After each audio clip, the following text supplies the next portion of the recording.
Thank you for joining us. And Mary, I know that you are fit to be tied. I think a lot of people are incredibly upset with what's going on in the nation's capital. And, Yeah. and I've been actually really anxious to talk to you because after the election, I figured that this would become a very difficult time, not only for the country, but for the psyche of your uncle.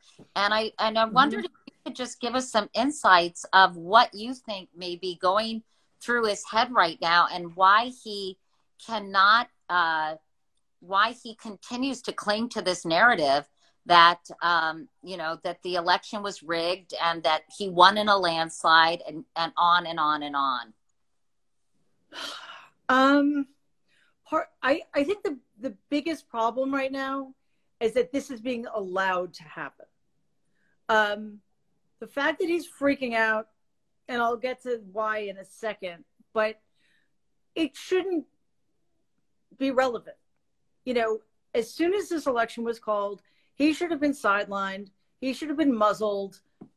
Every single I was going to say responsible and Republican in the same sentence, and I realized that I can't do that. For Mitch McConnell all down, they should have accepted that Joe Biden was the legitimately elected president of the United States. And, yes, Donald would have continued to incite his base, but it wouldn't go anywhere because nobody else in power would have been giving it any energy.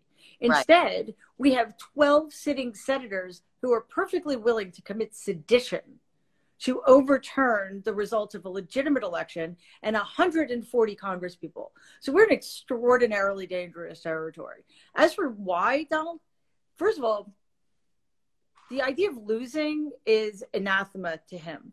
As far as my grandfather was concerned, the worst thing you could be was a loser. And, whenever Donald talks about how great he is, he's talking to his audience of one, which was my grandfather. His father looms very large for Donald. And everything he does is out of fear.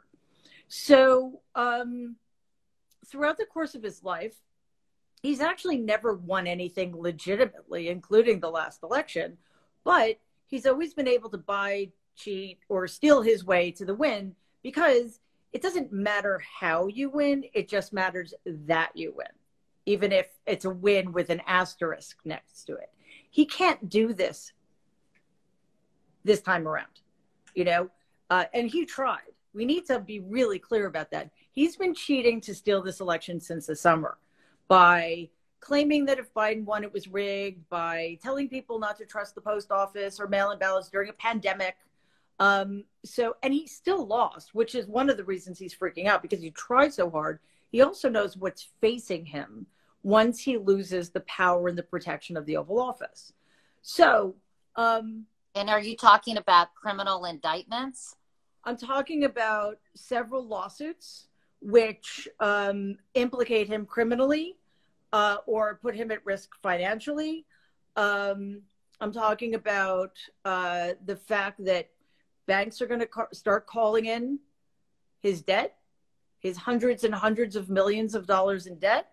And I'm also talking about criminal charges at the state level from which he can't be pardoned. So he's a very desperate man. And to me, the greatest tragedies here are this was totally avoidable. He never should have been empowered to create the kind of chaos and sow the kind of division he's sown in the last 2 months or 700 years. I'm not really sure. I think it's 2 months, but it's really hard to tell. And what happened today should absolutely never have been allowed to happen. And one of the things that I find so worrisome about what happened today is, first of all, Donald feels even more empowered because he's got all of these people in Congress basically saying, we've got your back, do whatever you want to do. And it's, I don't know for a fact, I don't want to seem conspiratorial, but where was the police presence? We knew this was going to happen. We knew that his followers were going to descend upon DC, hotels closed to avoid any conflict. And yet, a bunch of thugs, a bunch of insurrectionists were essentially escorted into the Capitol building to put our congresspeople at risk. It's insane. How did this happen? Now, so do you suspect somehow that there was complicity among police officers and the president of the United States? I don't know. I mean, I'm not saying that I know that for a fact. I'm saying that given all of the warning signs we had, given how peaceful Black Lives Matter protesters were treated under wildly different and much less threatening circumstances. In fact, those circumstances weren't threatening at all. It's a little odd. On the one case, we have peaceful protesters protesting for their rights to not to be murdered by police officers in America, who were shot at with rubber bullets, who were buzzed by helicopters, and who had tear gas canisters launched at them. Today, we have people descending upon the openly stating that they are going to try to prevent the peaceful transfer of power, and literally nothing happens. Let's talk about the people who stood behind Donald Trump. Ted Cruz, those senators and members of the House who you say basically told him, we've got your back, we're going to object.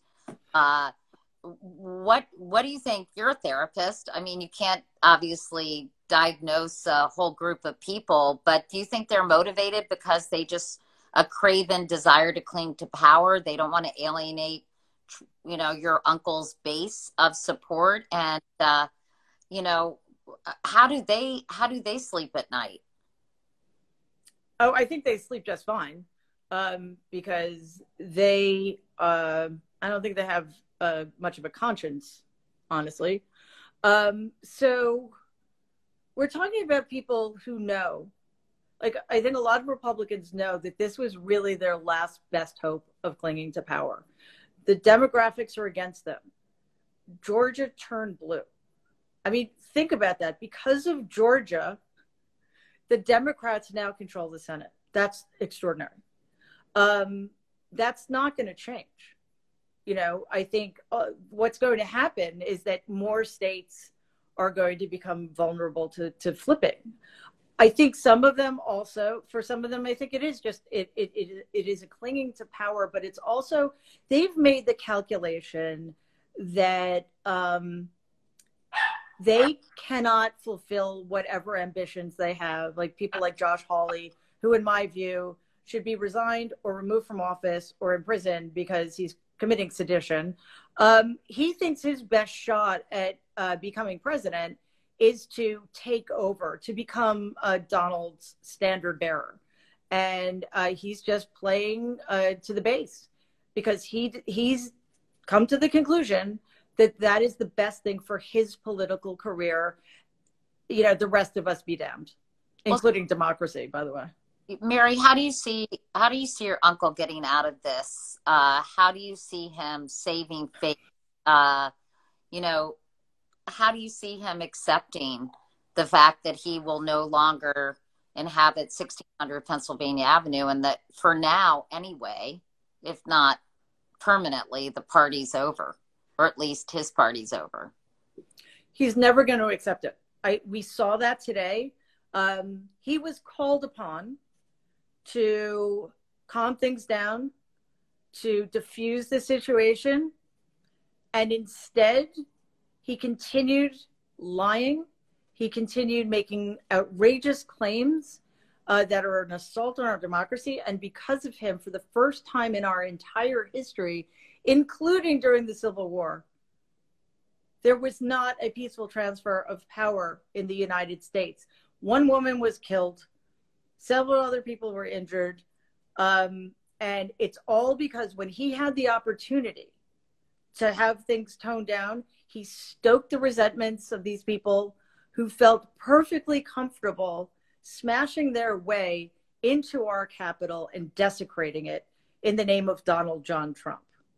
Is Mike Pence dead to him now that he did not support his specious claims? Oh yeah, absolutely. And I think we had an indication of that as soon as Donald was letting people believe that Pence actually had power to do anything, when the truth of the matter is his role today was purely ceremonial. I mean, what happens today happens every 4 years, and it means nothing. It's literally a ministerial thing. Right. But by letting people believe that Pence actually could do something, he put Pence in a terrible position, which is fine with me. But because Pence wouldn't go along with it, yeah, Pence is in, I mean, I don't know what kind of trouble, but from what I understand, it was Pence who called in the National Guard, not Donald. And was that true? He spoke on the Senate floor, and he said to those who wreaked havoc in our Capitol today, you did not win. Violence never wins. Freedom wins. And this is still the people's house. Mitch McConnell said, we will certify the winner of the 2020 presidential election. The American people deserve nothing less. Do you believe this is going to change the minds of some of those people who have announced that they will object? And Prince did call in the National Guard. That's accurate. Do you think that some of the people who were going to object to the certification, given what transpired today, will have second thoughts? No. No, I think they're going to do what Donald does. They'll double down. They'll quadruple down. In the face of overwhelming evidence that contradicts everything they believe, they will double down. And they will become more dangerous. I heard reporters saying that they've spoken to these supporters of Donald's who, were perfectly comfortable being part of an insurrection against this country, who say that next time they're going to come back with their weapons. So that's the atmosphere.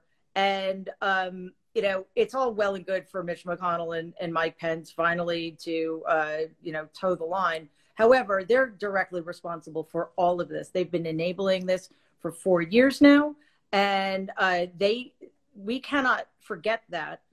In the meantime, however, the least they can do, the very least they could do, is make sure that this election gets certified tonight, so this doesn't play out any longer than it needs to.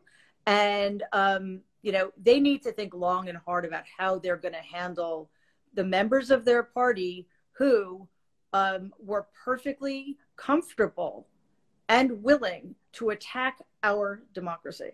What do you think he's doing right now? He's hiding. They put a lid, meaning he won't appear in public or on camera unless he releases another video on his own. Yeah. He's somehow getting off on this. Melania's chief of staff submitted her resignation tonight, apparently motivated by the events that unfolded today. Just give us a sense of what you think he's feeling. Triumphant? Is he feeling, what do you think his frame of mind is? And then, I'm sorry, I have to go because I have to jump on the computer. First of all, as for the resignations, I guess better late than never, but the fact that everybody in the White House hasn't resigned is telling. Donald is feeling, on the one hand, emboldened because they got away with it. I mean, there were 13 arrests. I think a lot more people than that were wreaking havoc in our Capitol. But on the other hand, he's locked out of Twitter. I think the same is true of Facebook. He's probably more desperate than he's ever been in his life. And I'm sorry to say this, but short of the Congress stepping in, impeaching and removing him, the next 2 weeks are going to be among the most dangerous in our country's history. And after today, that's actually really saying something. Well, Mary, I hate to end on that note, but, Happy birthday. Oh, thank you. Sorry.